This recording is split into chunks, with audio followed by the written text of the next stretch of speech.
Monsieur l'ambassadeur, directeur général d'appui au Sénégal extérieur, mon cher François, Monsieur le secrétaire général de l'ADER, cher René, Madame l'administrateur du FES, nous avons écouté et entendu. C'est une dame de cœur, pleine de vie et pleine d'engagement. Merci Madame Baquet. Mesdames, Messieurs les directeurs et conseillers techniques, Mesdames, Messieurs les entrepreneurs, et Dieu sait que je reconnais pas mal de visages dans cette salle. Cher Henri, chère Madame Si, cher Bill, que je connais très bien, et chers membres également du réseau Back to Galsen, que nous avons lancé en 2014 pour soutenir et encourager le retour à la création d'entreprises, Bousso, Karina, Ndiaye, etc. Distingués invités. La délégation à l'entrepreneuriat rapide et le ministère des Affaires étrangères et du Sénégal extérieur ont en commun le souci de valoriser notre diaspora, dont une frange non négligeable souhaite entreprendre dans notre pays. Il s'agit en effet, pour beaucoup de nos compatriotes à l'étranger, de participer activement au renforcement de notre tissu économique, mais surtout de contribuer à la création de conditions d'une véritable autonomie financière par l'auto-entrepreneuriat. Les expériences capitalisées dans les pays d'accueil sont ainsi par endroits dupliquées au Sénégal, voire adaptées et améliorées. C'est pourquoi j'ai particulièrement été sensible à l'intérêt que l'ADER et son délégué général Papa Amadou Sarr, et ça ne nous surprend pas parce que lui aussi est un éminent membre de la diaspora sénégalaise, porte à cette frange de population qui, en plus de vouloir créer des ponts entre les pays d'accueil et de départ, ambitionne de contribuer au développement socio-économique de notre cher pays. La cérémonie qui nous réunit aujourd'hui est donc la consécration de reconnaissance mutuelle de l'importance de la diaspora sénégalaise, mais aussi et surtout l'aboutissement d'échanges féconds pour déterminer les modalités d'intervention de l'ADER au profit de notre vaillante diaspora. Les opportunités sont nombreuses, sont aussi nombreuses qu'importantes. Les produits financiers proposés par l'ADER permettront de faciliter le retour et la réinsertion des Sénégalais extérieurs tout en diversifiant leur investissement dans les secteurs productifs. Notre diaspora, en tant que maillon important de notre économie, en ce qu'elle contribue pour 13,7% de notre PIB, qu'on lui offre des chances de passer d'une diaspora sociale, le délégué en a parlé assez rapidement, de passer, et c'est extrêmement important, d'une diaspora sociale à une diaspora économique. Et cela, l'ADER l'a bien compris.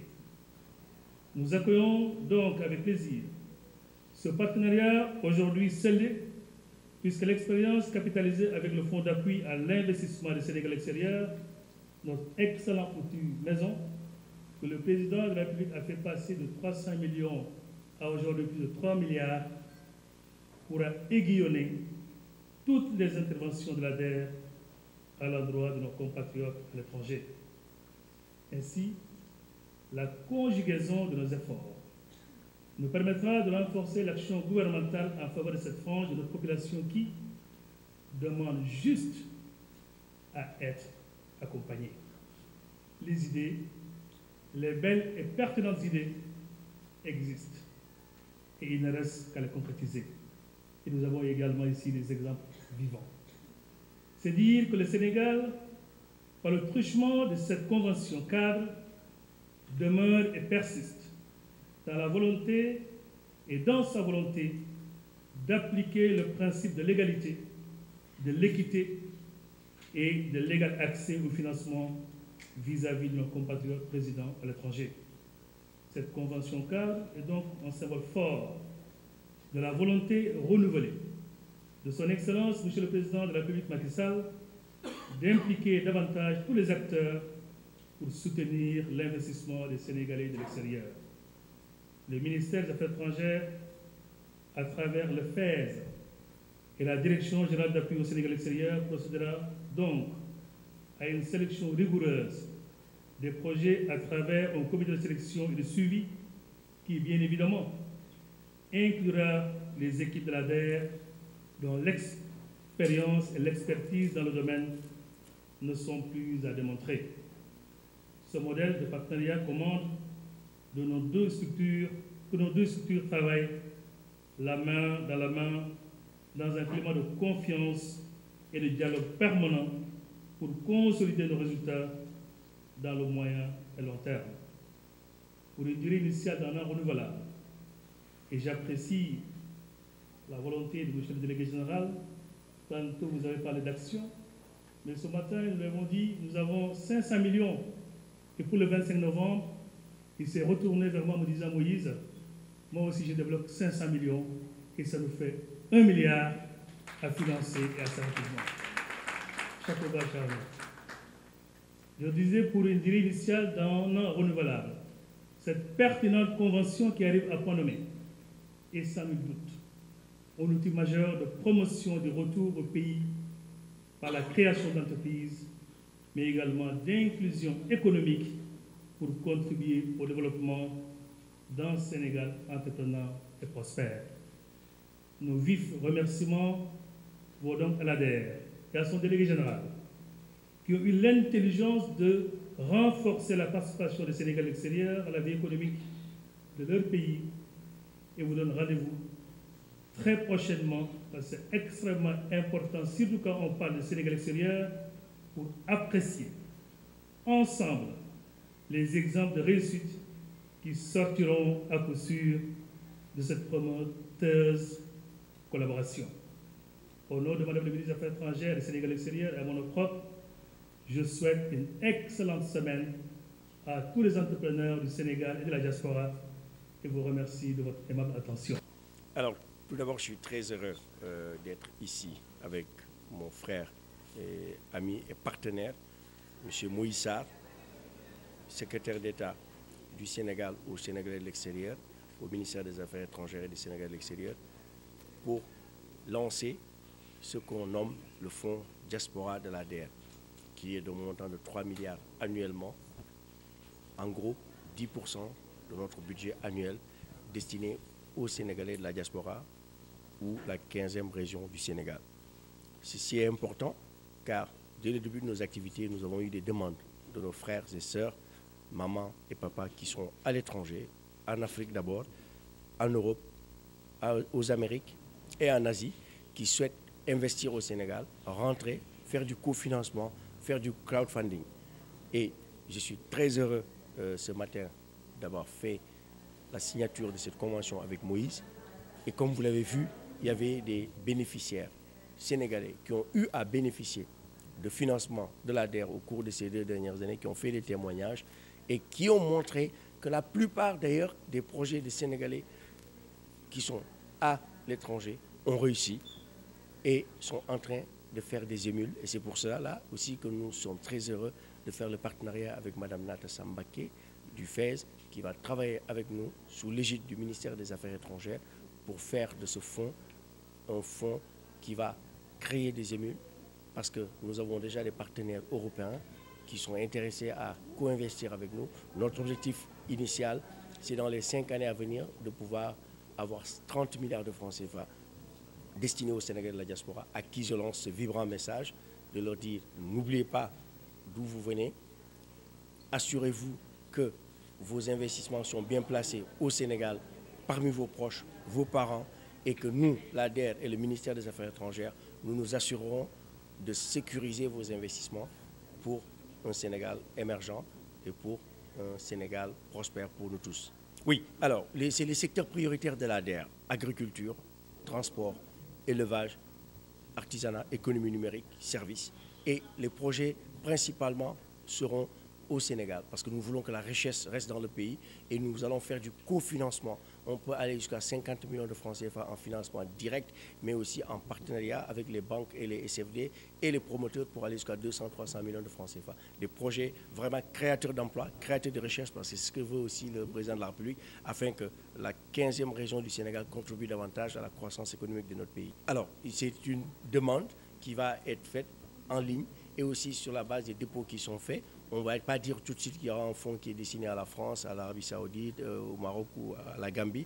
C'est sur la base du premier venu, premier servi, first come, first serve. Et du coup, il y a des projets qui sont déjà au niveau du ministère des Affaires étrangères. On travaillera d'abord sur cette base de projet et puis après on va ouvrir aux autres Sénégalais qui pourront déposer en ligne. Alors, effectivement, on célèbre actuellement la journée mondiale de l'entrepreneuriat, la semaine actuellement, depuis hier.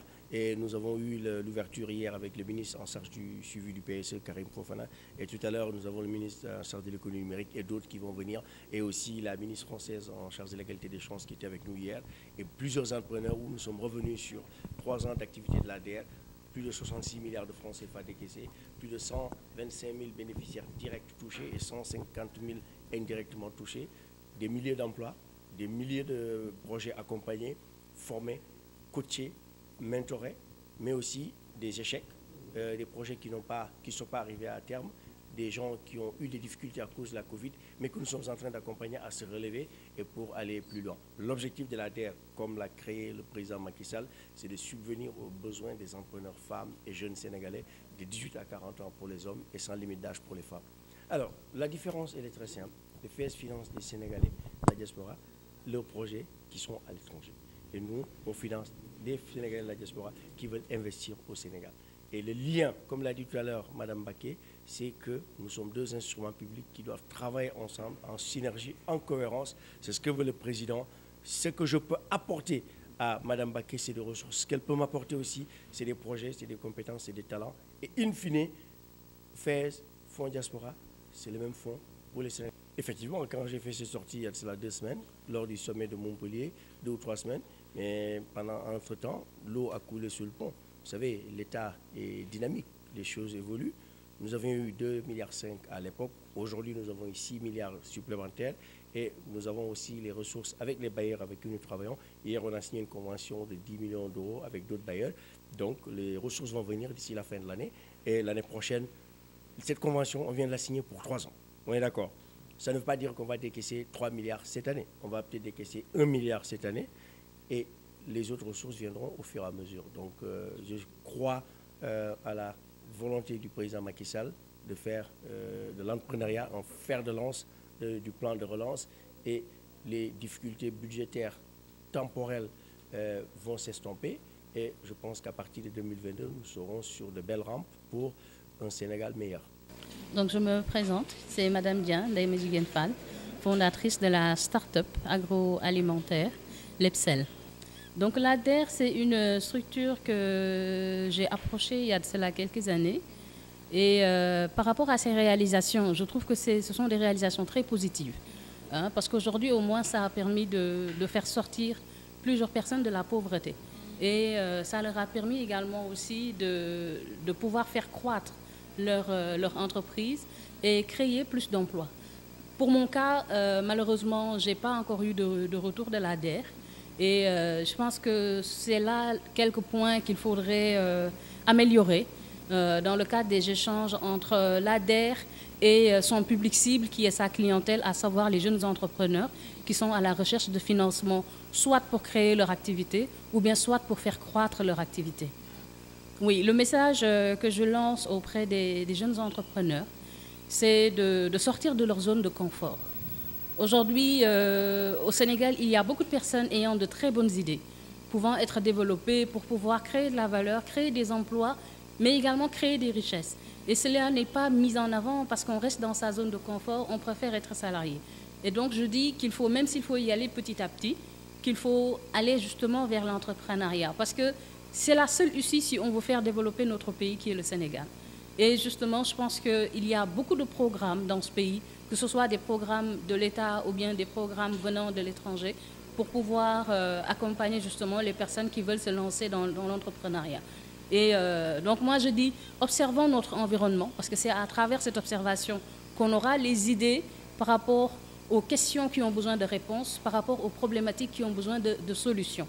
Et donc, moi, je me dis que dans cette recherche d'orientation, ou bien dans cette orientation de solutionnement de problèmes, qu'il faudrait vraiment que les jeunes s'y mettent très tôt dans l'entrepreneuriat, parce que cela demande à avoir les reins solides. Moi, je suis jeune entrepreneur et je le comprends. Je le comprends qu'on a besoin vraiment de démarrer tôt l'entrepreneuriat, parce qu'il faut notamment se faire former par rapport au domaine dans lequel on va intervenir, mais également aussi, il faut formaliser son activité, parce que tant qu'on reste dans l'informel également aussi, il y a certains marchés qu'on ne peut pas approcher. Et ensuite, maintenant, rechercher le financement. Voilà. Je suis venu aujourd'hui dans les locaux de l'ADER, accompagné de mes principaux collaborateurs, à savoir à ma gauche l'ambassadeur directeur général d'appui au Sénégal et l'extérieur et Madame Mbaké, administrateur du FES. Venu, je disais, pour sceller un partenariat extrêmement important pour nos compatriotes établis à l'étranger, dans la mesure où elle consacre la mise en place d'un fonds dédié à cette frange de notre population. Et fonds mis en place par l'ADER. Et qui parle de l'ADER connaît effectivement son efficacité, son pragmatisme et en même temps sa volonté d'outiller et d'accompagner les entrepreneurs en leur facilitant l'accès au financement. C'est vrai, nous avons un instrument maison, c'est le FES, que son Excellence, Monsieur le Président de la République, a fait passer de 300 millions à 3 milliards. Mais c'est vrai également que la demande est forte. Nous avons une diaspora qui est non seulement vaillante, mais qui entreprend et qui veut revenir par la création d'entreprises. Donc avoir ce fonds avec des équipes expérimentées, naturellement, va compléter et sensiblement le financement que le FES faisait jusqu'ici à l'endroit de nos compatriotes de la diaspora. Et j'apprécie le moment choisi. Non seulement il vient à point nommé, mais c'est dans le cadre de cette semaine dédiée à l'entrepreneuriat. Premier jour, deuxième jour, on vient à un signe, avec un signal fort. En venant, on avait 500 millions dans nos caisses au niveau du FES. Et quand nous avons échangé, j'ai apprécié l'engagement direct et spontané du délégué général en me disant, écoutez, nous aussi, on lève 500 millions, ça nous fait 1 milliard pour financer assez rapidement les quelques projets qui sont déjà dans nos directions. Et en même temps, il y aura un dispositif conjoint qui sera mis en place et qui va travailler avec les équipes de l'ADER pour recueillir, étudier et financer ces projets innovants portés par nos compatriotes et qui devront être réalisés, et je le dis bien, au Sénégal. Oui, vous savez, aujourd'hui, la volonté du chef de l'État, c'est accompagner cette diaspora à passer de ce qu'on appelle une diaspora sociale à une diaspora économique. Diaspora sociale, on voit effectivement que ces fonds qui sont envoyés par les compatriotes établis à l'étranger servent à maintenir, à soutenir les familles. Donc souvent, écoutez, c'est la stabilité du foyer, c'est des dépenses quotidiennes, c'est effectivement des locations et c'est vraiment pour entretenir les familles restées au pays. Aujourd'hui, notre ambition, notre volonté, c'est de réorienter une partie de ces fonds vers ce qu'on appelle l'investissement productif. Le délégué général est revenu là-dessus tout à l'heure en ciblant les secteurs prioritaires. Et c'est comme ça qu'on va créer de la valeur et de la richesse et participer activement à ce Sénégal que nous appelons tout neveu, à savoir ce Sénégal entreprenant et prospère à l'horizon 2035. Vous savez, nous avons une expérience dans le domaine. Le FES a été créé depuis 2008. Vous voyez, donc effectivement, nous avons aussi la Direction générale d'appui au Sénégal extérieur, dans laquelle nous avons la DAIP, qui est une direction technique. Donc le mécanisme existe déjà. Mais avec ce nouveau fonds, nous allons travailler de manière conjointe. qui connaît la DER, c'est qu'effectivement, elle est expérimentée, elle a ses procédures, elle a son mécanisme. Mais ensemble, les équipes vont travailler, comme je l'ai dit, la main, dans la confiance et de manière permanente pour déjà, et c'est extrêmement important, résorber le gap, parce que nous avons aussi des projets qui ont été déjà déposés dans nos directions, et notamment au niveau du FES, mais ensemble maintenant définir une procédure qui sera publiée, diffusée à l'ensemble de nos compatriotes, de sorte que cela puisse se faire de manière transparente, et c'est extrêmement important, de manière transparente, en toute impartialité et en toute objectivité. Faisez-nous confiance, vous serez informés très prochainement de tous ces mécanismes qui naturellement feront le bonheur de nos compatriotes à l'étranger.